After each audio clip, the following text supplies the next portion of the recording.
Welcome to part 3 of the struggles that African immigrants face abroad. Now, on this channel, I teach it Norondo. We don't fuff about. We tell you like it is. It's authentic. It's realistic. And I'm just not going to lie to you.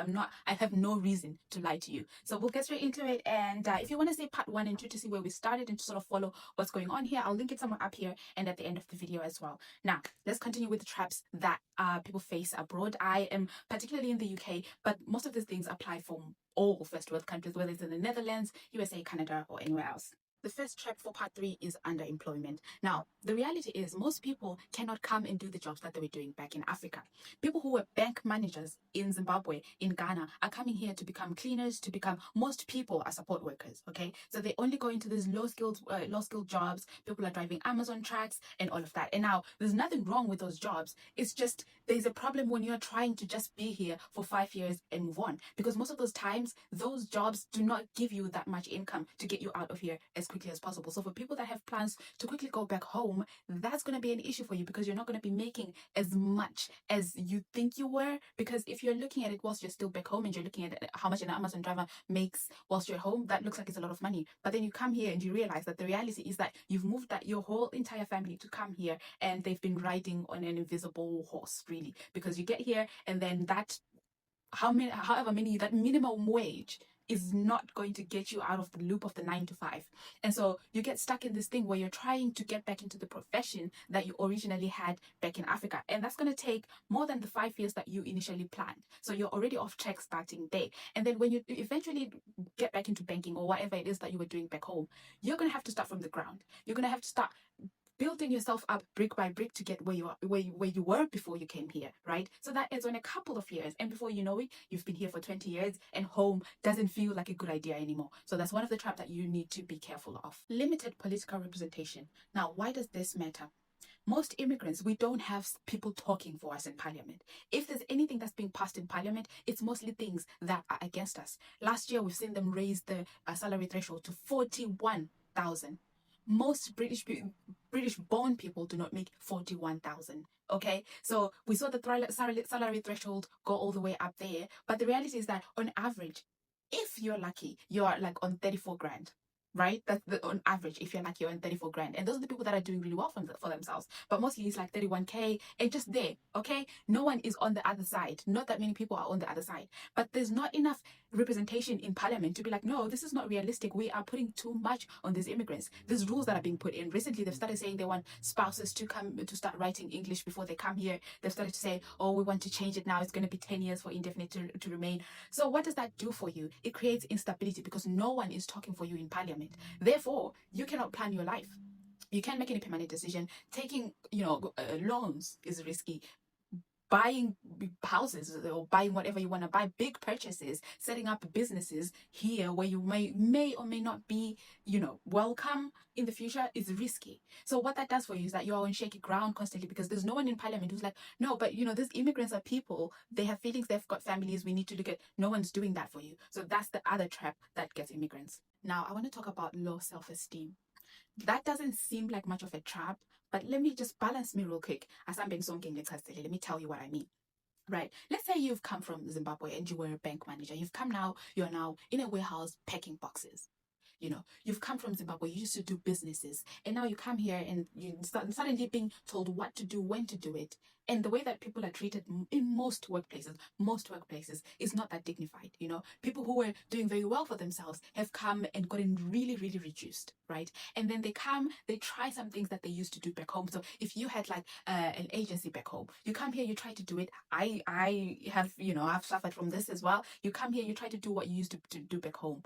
The system is different. The terrain is different. The rules are different. You fail. The businesses that you just used to do seamlessly back home, you fail. Okay? So as soon as you enter into the country, you're going to be met with so many punches and so many failures just because you've transitioned.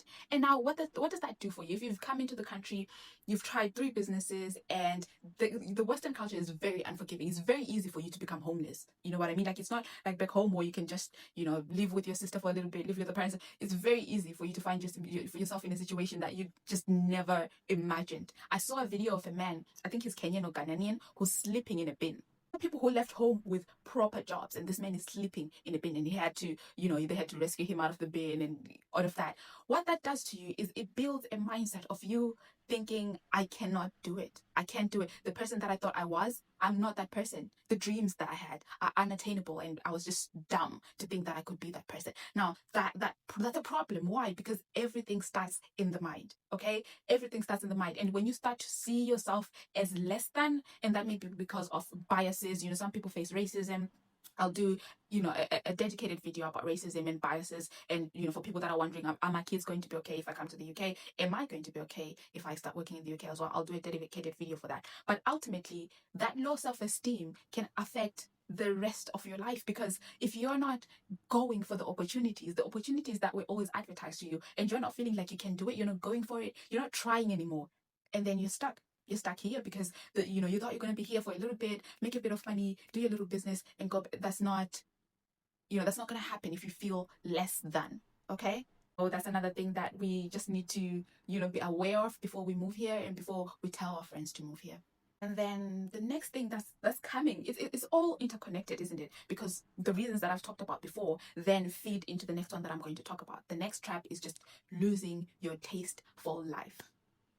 Just following the masses. You stop dreaming, you stop caring, you stop trying, you just stop being yourself. Okay, all of the external factors, the toxic workplaces, the people speaking down on you, the expectations weighing you down, the unmet expectations that you're not meeting for yourself, you're not meeting for your family back home. All of those things weigh down on a person to that extent. So you do really get to a point when you're abroad, and many of us have, where you're just like, what is the point of life? What's the point of trying? What's the point of anything really? And that's the depth, the deepest you can go. I used to joke and say, when I was at my lowest, I used to say I didn't know rock bottom had a basement. Rock bottom exists, and it has a cousin, and the cousin is its basement. It's lower than that, where you just cannot do anything. By anything, I mean bathing. It's simple. Bathing, cooking, just going for work, going to get your own groceries, calling people, texting back, where you get to a point where you don't understand why we're here. Not here as in the diaspora, but like here on planet Earth. That's how deep it can go.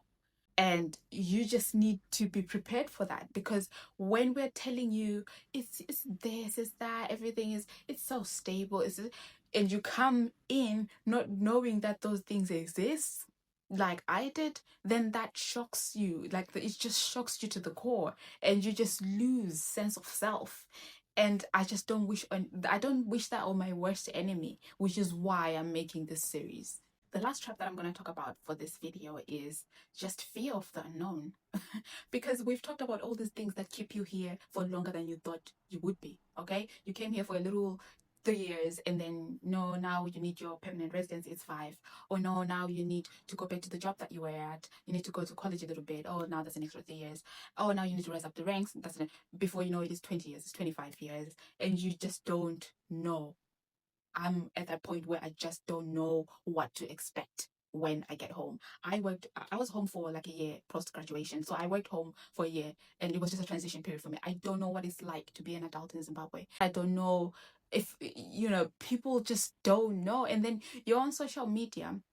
There's this channel that I've been seeing on Facebook, and it's been showing me videos of Zimbabwe. Scary things, right? And I've just been watching this channel and following it. I eventually found out that it's AI, but like the information that you get, you probably get the extremes of information. Do you get what I mean? So, the people that are doing okay are not going to be shown on social media. It's going to be the people that are doing extremely well, like Comic Pass have been given a raptor, or the people that are doing extremely terrible, like the people in Bay Bridge where it's flooding, or Harare city center where it's flooding. And so you just looking at it, they will show you the biggest pothole ever. Those are the potholes that you're going to see, ones that look like, they've got a family, that established potholes. And so the information that you're getting is not encouraging as well. So you're just now scared. You're scared of home, but you miss home. You miss not being different. You miss blending in, and you just miss being yourself in the version of yourself that you were, the confident version, the dreamer version. Because something about Africans is we are dreamers, we are go-getters, we just we're breaking barriers, we're going for it. That spirit, you see yourself losing it bit by bit and it's being eroded, but then you're scared because it's, for most of these immigration things, it's touch as a move. Like if you leave, the amount of effort that it will take for you to get back if you ever regretted it. And then this, oh, but what if I do make it? What if I do make it? What if I'm amongst my friends and it just works out for me? But you don't know, do you? So the fear of the unknown is the other trap that's going to keep you stuck in the UK. All right, my cousins. So that's enough for this video. Now, I'm going to make dedicated videos for some of the things that I've talked about, because we've sort of talked about things in summaries, okay? I've been really wanting to make a video about racism and just how it is, because I saw a video about some child who was getting bullied, and I just thought this would be a good video for parents who are wondering how their kids are going to fit in. And if you want real, authentic, no gloss, no filters, of what life in the diaspora, life in the UK is like, this is the channel for you. Please subscribe, please like. Thank you.